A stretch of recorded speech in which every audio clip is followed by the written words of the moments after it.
Hi everyone, කොහොමද? ඉතින් අදත් අපි අලුත්ම වීඩියෝ එකක් ගෙන අහලා තියෙනවා අපේ Talk to Me Sri Lanka කියන brand new channel එකෙන්.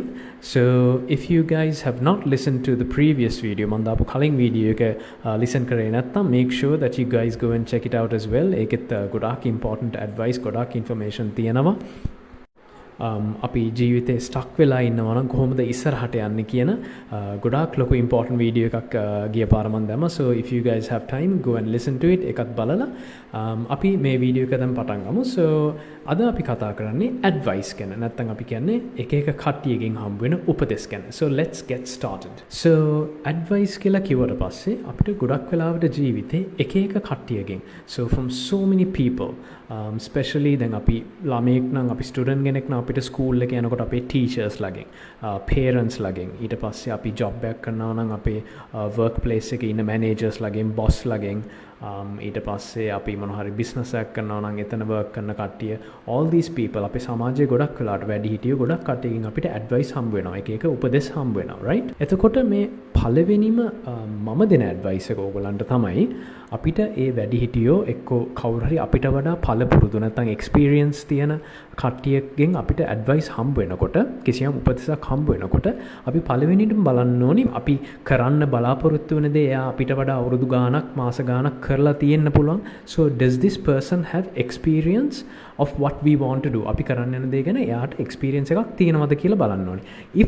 If the answer is yes, then එයාට experience එකක් තියෙනවා නම් ලොකුම දේ තමයි මොකද්ද කරන්න ඕනේ? අපි කරන දේ නතර කළා ඇත්තටම චුට්ටක් අපේ we should give our attention to what this person is trying to tell us. So the first thing that you need to do is always try. ඒ කියන්නේ ගොඩක් අපේ නිහතමානීකමක් අපි ඇති කරගන්න ඕනේ. මොකද ජීවිතේ කවුරු හරි උපදේශයක් දෙනකොට එයාගේ අරමුණ මොකද්ද කියලා අපි දන්නේ නැහැ. හොඳ අරමුණක් වෙන්නත් පුළුවන්, නරක අරමුණක් වෙන්නත් පුළුවන්. මොකද මිනිස්සු ගැන අපිට 100% sure කරන්න, විශ්වාස කරන්න බෑ.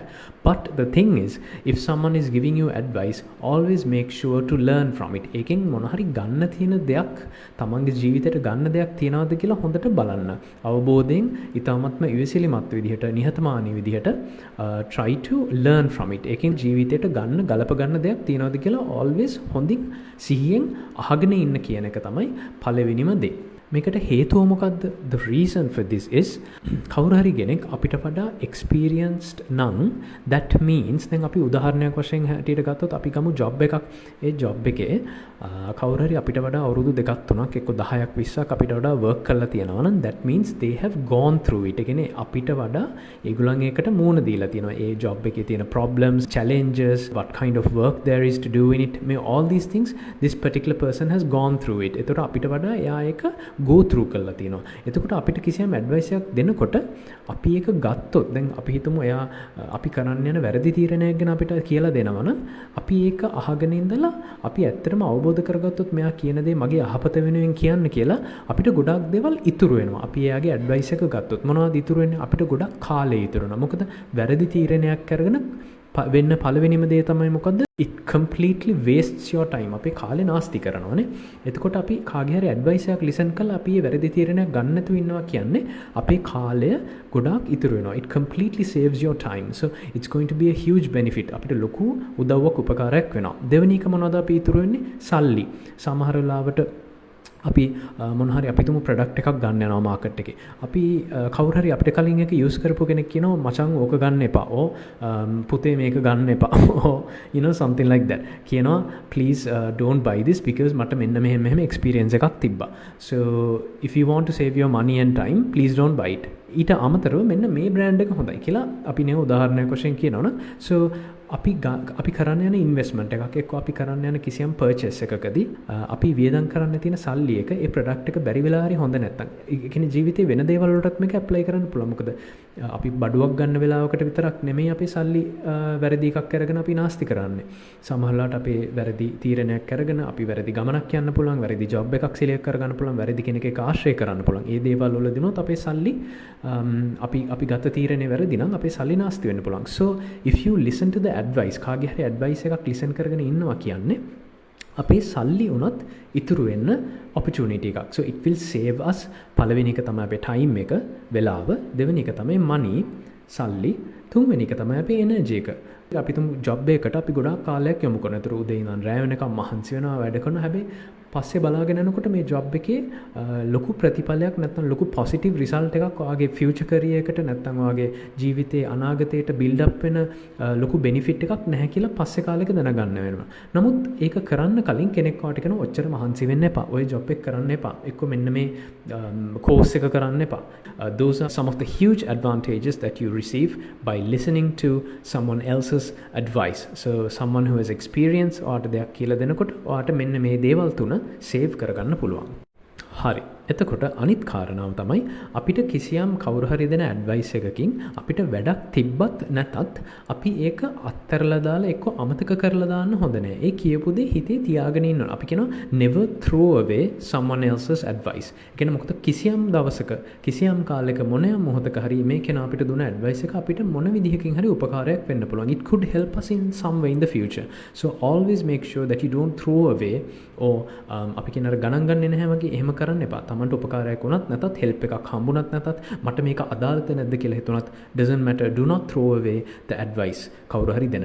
ඒක හිතේ කොහේ හරි තැනක පොඩ්ඩක් මතක තියාගෙන ඉන්න. එක්ක ලියා ගන්න කොහේ හරි. right? So always that අපිට ඒ වගේ මොන හරි similar problem එකක් ප්‍රශ්නයක් ආපු වෙලාවට අපිට මෙයාගේ advice එකේ මොනවද මෙන්න මෙහෙම දෙයක් මට මේ අහවල් කෙනා මෙදා කිව්වා. මෙන්න මේ වෙලාවට මම මේ දේ කරා නම් හොඳයි කියලා අපිට ඒ advice එක පස්සේ කාලයකට උනත් use කරන්න පුළුවන් වෙන්න අපිට opportunity එකක් එන්න පුළුවන්. So always අපිට හම්බුන හැම ඇඩ්වයිස් එකක්ම මොකක් හරි විදිහකින් මතක තියාගෙන ඉන්න. මොකද අපි ගොඩක් වෙලාවට අපි සමහරලාවටනේ සමහර කට්ටිය ඉන්නවා මම වුණත් සමහරලාවට ඉස්සර ගොඩක් මුරණ්ඩු විදිහට තමයි behave වෙන්නේ හැසිරෙන්නේ. right? So I'm very stubborn sometimes. I'm very I think like I know everything කියලා අපි හිතනවානේ සමහර කට්ටිය. So but the thing is ජීවිතේ අපිට අලුත් දෙයක් ඉගෙන ගන්න අපිට to avoid huge mistakes in life, everyone's advice is very very important. හැම කෙනාගේම advice එක අපිට important වෙනවා. නිසා කවදාවත් ඒක අහක දාන්න එපා. කොහේ හරි පොතක පොඩි notebook එකක හරි කමන්නේ write down ලියලා තියාගන්න, because it will be beneficial. ඒක ඔයාට අනාගතයේ කිසියම් දවසක හෝ උපකාරයක් වෙන්න පුළුවන්. හරි. So the last thing advice වලදී අපි advice කාගෙන් හරි listen කරනකොට අපි ඒක අහන් ඉන්න tone එක. දැන් කවුරු හරි දෙයක් කියනකොට ගොඩක් වෙලාවට ගොඩක් අයට හිතනවා මමත් මේකට මොන හරි කියන්න ඕනේ. මමත් මේකට පැනලා කතා කරන්න ඕනේ. එහෙම වෙන්න එපා. Always be humble. අර මම කලින් කියපු point එකේ වගේ නිහතමානී වෙලා අපි advice අහනකොට ඒ advice අහන් ඉන්න ඕනේ දෙයක් තියෙනවා. You have to ඒ කියන්නේ ඒක අවබෝධයෙන් සිහියෙන් very patiently අහන්න ඕනේ. ඒතකොට always be patient and open your ears. ඒ කියන්නේ තමන්ගේ කන් දෙකෙන් හොඳට මේක අපි කියන්නේ listen very deeply. ඇත්තටම මෙයා මගේ ලයිෆ් එකට කිසියම් බෙනිෆිට් එකක් දෙන්න පුළුවන් කියන එකෙන්, no matter who it is. ඒකම ටීචර් කෙනෙක්, adult කෙනෙක්, අම්මයි තාත්තා, especially your parents, කවුරු හරි ඔයාට යහපතක් වෙනුවෙන් දෙයක් කියනකොට always try to listen to it fully. සම්පූර්ණයෙන්ම අවබෝධ කරගන්න බලන්න මෙයා කියන පොයින්ට් එක. දැන් අපි ගොඩක් වෙලාවට අපි ඇඩ්වයිස් එකක් දැන් අපේ පේරන්ට්ස්ලා අපිට අම්මයි තාත්තා මොනවා හරි කියනකොට අපි ගොඩක් වෙලාවට අපි ඒකෙන් අර නිකන් අපේ පැත්තෙන් විතරයි අපි කල්පනා කරන්නේ, right? Because අපි හිතන අම්මටයි තාත්තට ඕක තේරෙනවද? හැබැයි සමහර වෙලාවට ජීවිතේ you have to understand that they have also lived the same life. අපි ජීවත් වුණ ජීවිතේ ඒගොල්ලන් අපේම ජීවිතේ නෙමෙයි, but ඒගොල්ලන් උත් වයසට ගියේ නිකන් නෙමෙයි කියන දේ චුට්ටක් අපි අවබෝධ කරගන්න ඕනේ. බුද්ධිමත් විදිහට පොඩ්ඩක් කල්පනා කරලා. ඒක අර අපි කියන්නේ you have to be wise in order to understand that. එතකොට experience කියන දේ කෙනෙක් කියන්නේ because they have gone through that. ඒගොල්ලන් ඒක මුණ දීලා තමයි අපිට ගොඩක් වෙලාවට ඒ advice එක දෙන්නේ. So always be patient and හොඳට listen කරන්න. කතා කරන්න බලාගෙන don't listen to speak and reply or respond. Always listen to understand. ඒ කියන්නේ අහන් ඉන්න ඕනි තේරුම් ගන්න අරමුණින්. මෙයා මොකද්ද කියන්නේ, මට යහපතක්ද කියන්නේ, අයහපතක්ද කියන්නේ, whatever it is, always listen to understand. අපි listen කරන්න ඕනි, අහන් ඉන්න ඕනි මේ කියන දේ අවබෝධ කරගන්න. So that is the final step. So make sure that you be very patient and listen very carefully when someone gives you a bit of advice. හරි, perfect. Now ඒ decision එක දැන් අපි advice එකක් ගන්නවනේ. ඒ advice එක අරන් ඉවර වුණාට පස්සේ ෆයිනල් ස්ටෙප් එකක් තියෙනවා. ඒ දෙන ඇඩ්වයිස් එකෙන් අපි තමයි අන්තිමට තීරණය ගන්න ඕනේ. We have to decide what we are going to do with that advice. තමන් තීරණය කරන්න ඕනේ මොකද්ද මේ ඇඩ්වයිස් එකෙන් මම කරන්නේ. මේ කියපු කෙනාගේ දේ මම ඇත්තටම ජීවිතේට මම ඇප්ලයි කරගන්නවද ද නැද්ද අහක දානවද මොකද්ද කරන්න කියලා. දැන් එතනදී ගොඩක් වෙලාවට you have to understand ඒ කෙනෙක් අපිට කිසියම් ඇඩ්වයිස් එකක් දුන්නට ඒක එයාගේ ජීවිතයට ආවේනික නැත්නම් it could be applied only to their lives කියලා වෙන්නත් පුළුවන්. හැබැයි සමස්තයක් වශයෙන් in general it could apply to everyone's lives as well. So end of the day දවසේ අන්තිමට තමන් ගෙදර ගිහිල්ලා තමන් කල්පනා කරලා බලනකොට you have to understand that ඒක match වෙන්න තමන්ගේ ජීවිතයටත් match වෙන්න ගැලපෙන්න පුළුවන් ගැලපෙන්න නැති වෙන්නත් පුළුවන්. So අන්තිම තීරණේ තියෙන්නේ තමන්ගේ අතේ. හැබැයි මෙහෙම එකක් තියෙනවා. ඔයාට ඒක ඇත්තටම කරන්න ඕනිද නැද්ද කියලා තීරණය කරන්න ඕනි. මොකද ඒ කෙනා අපි හිතමු අපිට කවුරු හරි ටීචර් කෙනෙක් එක්ක වැඩිහිටියෙක් කිව්ව පළියට එක්ක මම එයාව හොඳට දන්නවා මට එයාගේ හිත රිද්දන්න බෑ. ඒ නිසා මම මේ කියපු ඇඩ්වයිස් එක කරන්නම්. උදාහරණයක් වශයෙන් අපි හිතමු ඔයාට කෝස් එකක් කරන්න ඕනි වෙන කොහේ හරි. හැබැයි එයා කියනවා මෙන්න මේ අනිත් තැන කරන්න. එක්ක මේ කෝස් එක කරන්න. ඔයා සයන්ස් නැතුව ඔයා කොමර්ස් කරන්න. දැන් ඒ වගේ දේවල් වලදී you can't be stupid නේ. අපි මෝඩ විදිහට එයා කියන නිසා එයාව හැපී කරන්න එයාගේ හිත රිදී දන්නේ මං වෙන තීරණයක් ගත්තොත් කියන ඒ මට්ටමට කවදක්වත් එන්න එපා. හැබැයි අපි අහන වෙලාවට ඒ ඇඩ්වයිස් එක ගන්න වෙලාවට අපි නිහතමානී ලෙස ඊටාත්ම patiently අපි ඒක listen කරාට the final decision must be taken by you because it is your life. ඒක හැම කෙනාම හොඳින්ම understand කරන්න ඕනි. තමන්ගේ ජීවිතේ මොකද ඒ ඇඩ්වයිස් දෙන කෙනා නෙමෙයි තමන්ගේ life එක live වෙන්නේ end of the day, right? So you are the one who is living your life. ඒක තමන් ඔයා commerce කරන්න කැමති නම් just an example, right? Commerce කරන්න කැමති නම් එක්ක ඔයා මේ ජොබ් එක කරන්න කැමති නම් එක්ක ඔයා මේ බිස්නස් එක කරන්න කැමති නම් ඒක අනිත් කෙනාගේ හිත රිදෙයිද නැද්ද කියන එක ගැන හිතන්න යන්න එපා. Because end of the day තමන් වැරදි තීරණයක් අපි වැරදි තීරණයක් ගත්තොත් අරයව හැපී කරන්න එක්ක මෙයාව හැපී කරන්න කියලා ගත්තොත් ඊට පස්සේ අපිට ගොඩාක් ලොකු පසුතැවීමකට එන්න පුළුවන් because you are doing something which someone else wants you to do. තමන් කැමති දේ නෙමෙයි වෙන කෙනෙක් කැමති දේ කරන්න. හැබැයි ඒ වගේම at the same time එයා දෙන advice එක අහක දාන්න නැතුව ඒකත් කල්පනා කරලා හොඳට time අරගෙන take your final decision, right? So always ask yourself තමන්ගෙන් අහන්න, ඔයාගෙන් අහන්න මමත් මේක මෙයා advice එක දුන්නට මමත් මේක ඇත්තටම කරන්න කැමතිද? මම මේකත් එක්ක එකඟයිද? මම මේක ගැන තව චුට්ටක් හොයලා බලන්න. තව කෙනෙක්ගෙන් අහලා බලන්න. You know, always try to ask a few people. ලොකු decision එකක් ගන්න.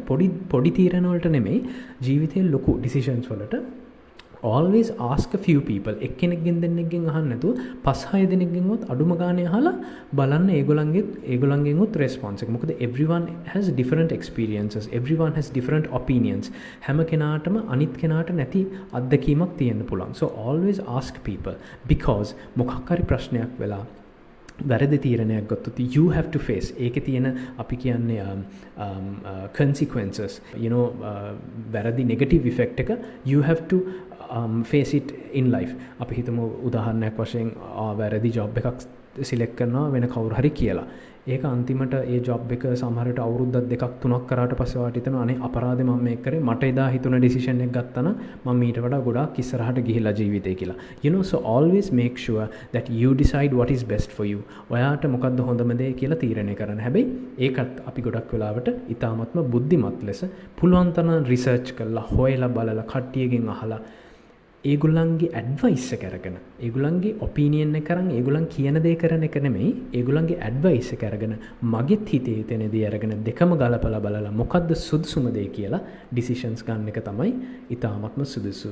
So anyway, that is our video for today and I really hope that you learned something new and something important. ඕගොල්ලන්ගේ ජීවිත successful කරගන්න කිසියම් වටින advice එකක් හම්බුණා කියලා මමත් ඇඩ්වයිස් එකක් මේ දෙන්නේ. So මම කියන දේවල් උනත් always කල්පනා කරලා බලන්න මේ යකා කියන එක හරිද නැද්ද? You know, all these things you think about it.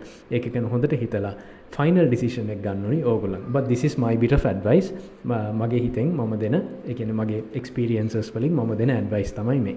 So anyway, that's the video for today. අපි next week වලින් තවත් අලුත් වීඩියෝ එකක් එක්ක හම්බෙමු. ඕගොල්ලන්ගේ comments මේ වගේ situations වල ඉඳලා වැරදි විදිහට මිනිස්සුන්ගෙන් මොකක් හරි negative advice එකක් වැරදි advice එකක් අරගෙන ජීවිතයේ කිසියම් ප්‍රශ්න වලට මුහුණ දෙන්න උනාද? ඒ වගේ කිසියම් experience එකක් තියෙනවා නම් make sure to you know put it in the comments below. මේ comments වල දාන්න ඔයගොල්ලන්ගේ හැම දෙයක්ම you know all this experience I would love to hear මේ හැම එකක්ම මට අහන්න කැමති. ඒ හැම දෙයකටම මම විසඳුමකුත් දෙන්න කැමති. So talk to me Sri Lanka. ඔයගොල්ලන්ගේ තියෙන ඕනිම question එකක් දාන්න comments වල එක්ක message එකක් යවන්න මට. And make sure to also give a like and subscribe to the channel. And let's meet again next week. Bless you all. Thank you so much.